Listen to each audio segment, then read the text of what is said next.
Good afternoon, everybody. Today is Ladies Wednesday for my Bible study. And today I want to talk to you about choices. That's the title for today's lesson, choices. And we're going to be talking about a lady in the Bible who faced a huge choice. Our story today takes us to the book of Joshua, chapter 2, and a little bit of chapter 6. So our timeline for our story is the Old Testament. And Moses has led the children of Israel out of Egypt. They have crossed the Red Sea, and they have had their struggles in the wilderness of getting food and water and safety, things like that. And God has protected them the whole way. So now, it's 40 years later, and they are finally ready to take the city of Jericho and enter the promised land, just as God had promised Abraham all those years before. So that's where we're at in our story. By the way, Moses at this point has died, and Joshua is taken over as the leader of the children of Israel. Joshua sends 2 men into the city of Jericho to spy it out, to check things out, to see what's going on. He wanted to get an idea of the attitudes of the people, the kind of the climate of how people were feeling, maybe pick up on some news, pick up on some possible military plans, I don't know. But he sends these 2 men, spies, into the city of Jericho to check it out. And he tells them to report back to him, what was going on. So, all right, I want you to kind of put yourself in the place of these 2 guys. So where would you go if you were a stranger in a foreign country and you wanted information? Where would you go? Now, today, we might, go to the internet and search out the country.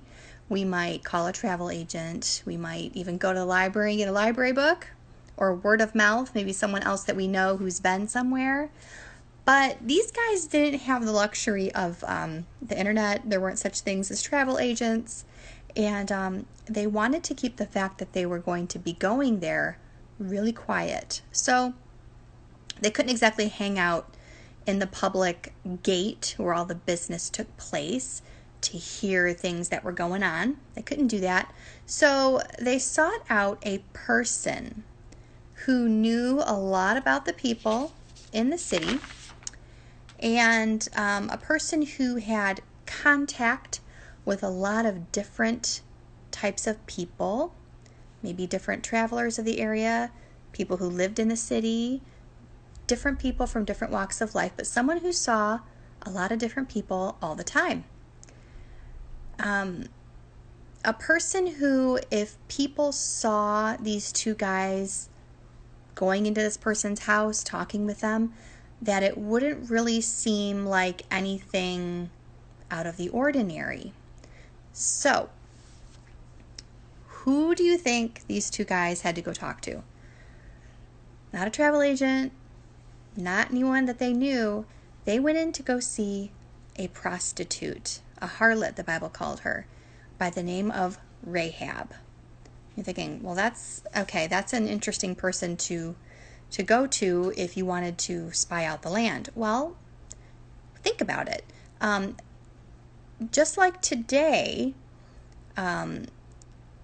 things weren't always foolproof. Okay, they had a good thought, right? They're going to go into this person's house that sees a lot of different men coming and going all the time, and they can lay low for a while. But they got seen apparently because Rahab receives a message from the king of the area, telling her to bring out these 2 men, give these 2 guys up because they were spies and they were suspected of being in her house. Well, Rahab kind of doesn't give them up, okay, which is really odd. When we think about betraying your country and things like that, treason we call it today, that's something that's horrible and unthinkable for the patriotic citizen.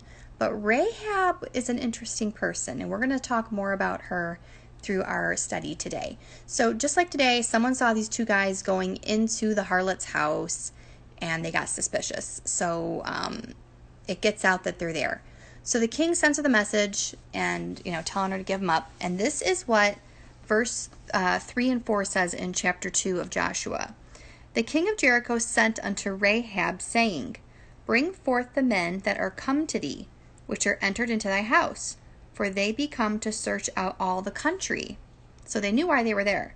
And the woman took the two men and hid them. Rahab hid these two guys. She didn't give them up. And she said to the king, this is what she said to the king. She lies to the king. And she says, There came men unto me, but I don't know where they went. So she kind of tells a little fib there to the king. Doesn't give him up. She lies to him and saying to the king, you know what, they were here, but they left. Hurry and send some people out to follow them, and maybe you'll catch them. So the king believes her, and they send guys out to look for these two guys. Of course, they don't find them because they never left. In the meantime, she takes these two guys up to the roof of her house, and she has a conversation with them, with these two guys. She ends up hiding them underneath some stalks of flax, the Bible says, which is how back in the Bible times they had to dry flax. It's like a plant, and they had to let it get wet with the dew and the rain so that it would process, and when they would make clothes out of it. Anyway, so she hides these two guys underneath the stalks just in case people came to look for them up on the roof. And she has a conversation with these two guys. She says to them, I know who you are, and I know what you're about. I know that God is with you, and I know that you're going to come in and you're going to destroy our city. And I believe that. And so I am going to ask you for a favor. First of all, how did she know? How did she know what their plans were? Well, obviously word must have spread at this point about the other cities that the children of Israel had conquered. And word got back to Jericho, and everybody was afraid of them. So she had heard about them, so she wasn't surprised. She's like, listen, I know what's going to happen. You're going to kill everybody. So she has a request of these two guys. She says, since I helped hide you, I want you to save me and my family. When you guys come in and, kill everybody and burn everything and take everything, let my family live. That's my request. So this is what she says to them. Chapter 2, verses 12 and 13, she says, I pray you, swear unto me by the Lord, since I have allowed you kindness, that you will also show kindness unto my father's house, and give me a true token. A token. And that you will save alive my father, mother, my brothers, my sisters, and all that they have, and deliver our lives from death. Think about how she's feeling during all of this, okay? They could have just said, no, we're not gonna help you. We're gonna come in, we're gonna kill everybody. But these guys agree to her plan. They agree to her request. They realize that with this woman's help, they have not been found, okay? They've been secreted away in her house, and so they agree, and they say, okay, because you've helped us, we are going to let you live. And so she says to them, okay, that's great, but I need a little bit of proof. Rahab had faith, but, maybe lacking just a little bit, and that's us too, right? We have faith in God, but there's always that little bit of hesitancy behind our faith. And God understands that. And so she says, what proof can you give me that I can trust that your army isn't going to come and just kill us all? How will they know to let me live and my family live? And so what happens is she has this scarlet cord. Think of like bed sheets tied together, okay? And it's red, and she lets them down out of her window outside the city, because her house was on the side of the walls. She wasn't living inside the middle of the city. Her house was right on the wall. So she opened her window and let out this cord, and the two guys crawled out of her window and ran out back to the mountains where they came from. And this is what they told her. Keep this red cord out of the window. And our army will be told, we will tell them, to leave the occupants of this house alone. Don't destroy them. But they did say, it's up to your family to be in your house and be safe. If you've got people in your family that are outside your house when we come, we can't guarantee that they're going to live. So keep everything you hold dear, all of your family members and your loved ones, you keep them in your house when we come back so that they'll be safe. And our army will know by the red cord which house to leave alone. That's the token and the promise that we will give you. So that's what they do. She agrees. It's kind of like current events. I know a few weeks ago I was driving up and down a neighboring city, and it was when a protest was scheduled for our area, and some of the businesses had boarded up their windows and their doors. And on some of the businesses, it had that slogan, Black Lives Matter, things about the police and things like that. And a lot of it was because those businesses were concerned that the protesters would damage their businesses. This was kind of in the same vein. She hangs the cord out of her window, letting the other people know, hey, I believe in this cause, don't kill me. Okay, so you can kind of correlate that in your mind. So the red cord is hanging from the window, would be the sign to the children of Israel that house was off limits. So Rahab lets the spies climb out of the window, they go into the mountains, and they go away. Soon, Israel's army crosses the Jordan River, they conquer the city, and they destroy, the walls come down, they go in, they kill everybody. But I want to draw your attention to a few verses here about Joshua and the children of Israel keeping their promise to Rahab. This is what it says in chapter 6. And they, meaning the army of Israel, utterly destroyed all that was in the city, both man, woman, young and old, ox and sheep and ass with the edge of the sword. But Joshua had said to the 2 men that had spied out the country, listen to this. Joshua said to the men, go into the harlot's house and bring out the woman, all that she has, as you swore to her. And the young men that were spies went and brought out Rahab, her father, mother, brothers, and all that she had. And they brought out all her kindred, that means all her family. And they left them without the camp of Israel. And they burnt the city with fire, and all that was therein. Only the silver, gold, vessels of brass they brought to the treasury of the Lord. And Joshua saved Rahab the harlot alive, and her father's house, and all that she had, and she dwelled in Israel even to this day, because she hid the messengers that Joshua had sent to spy out Jericho. Joshua kept his word. He kept his word to Rahab. Okay? But that's not the end of Rahab's story. A lot of us think that that's the end of the story. But what happened to Rahab? Her story continues. Rahab's lifestyle, okay, when we meet her, is not a shining example of godliness and purity. Okay, she's a prostitute. You all know what that is. She's a harlot, a prostitute. Rahab's before story was not something to be proud of. But let's look at her life after. Her life after her God moment, okay? This isn't the last we read about Rahab, okay? I want you to listen as I read to you just a verse or two out of Matthew chapter 1. Matthew chapter 1 says, well, I'm not even going to read it, I'm just going to tell you what it says. We read about Rahab in Matthew chapter 1, and Matthew chapter 1 is a written record of the genealogy of Jesus Christ. Matthew chapter 1 says to us that Abraham had Isaac, and Isaac had Jacob, and Jacob had Judah. And remember, Judah was that son who mistakenly had children with his daughter-in-law, okay?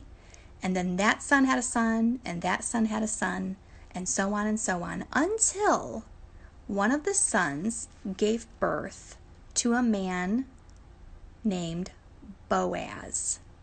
And the man named Boaz's mother was Rahab. Okay, let that sink in. God saved Rahab out of that lifestyle and used her to be a very important part of the genealogy and the story of Jesus Christ. Jesus, the Son of the Most High. Rahab too often is remembered for the worst part of her past, the very worst part of her past. A Jewish man marries Rahab, takes her into his home, has a family with her. She stopped her sinful lifestyle. God honored these women that I discussed. Tamar, Rahab, Ruth is even in the genealogy of Jesus. They had less than stellar paths and pasts, right?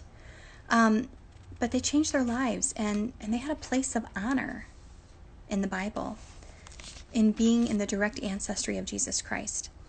Rahab made a choice. This lesson today was about choices, and Rahab made a choice. She chose to submit to God's plan for her life. So many years of allowing sinful men to use her and for their own pleasure, and now she made a different choice. She made a choice to let God use her for his purposes. How about you? How about you? Are you feeling trapped by a sinful lifestyle and a sinful past? Sinful choices? You can make a choice today to change, like Rahab did. God can help and rescue you out of those things if you choose him. Rahab did. Rahab saw what was in her future, and it was not good. She saw the future of her family, that they would all lose their lives, and she made a choice. I am always saying that God uses average people to accomplish his work. Not stellar people, not great orators and great thinkers. He uses average people like me to do his will, if we're just willing to be used by him. If you allow God to work his change in you, you can be a part of a much bigger plan like Rahab was. We work with teens, okay? My husband and I work with teens, and we work with awesome youth leaders. Doug and Lacey, Tanner and Shelby, the Cliftons, the Llewellyns. Okay, we work with really, really great people. And sometimes we don't know the impact of, our influence and the impact that we have on these teens that we work with, sometimes for many years. We never know sometimes what those teens will do for God. We never know what our missionary contributions will do to people that we will never meet. But we have faith in God, and God just wants us to make the choice for him. Make the choice for him. So takeaways from today. Number 1, life is about our choices. Our choices are what separates us from the crowd. Many, many times. Let God use you. He can and do mighty, mighty things in your life if you are just willing. God can take your past, like he did with Rahab, and he can redefine it. He can change you. He can change your heart. He can change your mind. He can change your future. He changed Rahab's future from an awful past to a future of promise. Nothing is impossible for him.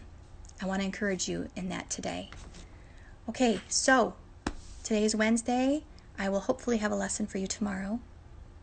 If not, definitely by Friday. I hope you all have a wonderful day. Don't forget to tune in tonight. I think we're having a camp Zoom meeting. Hope to see you guys who are going to camp then. I love you all very much. Bye.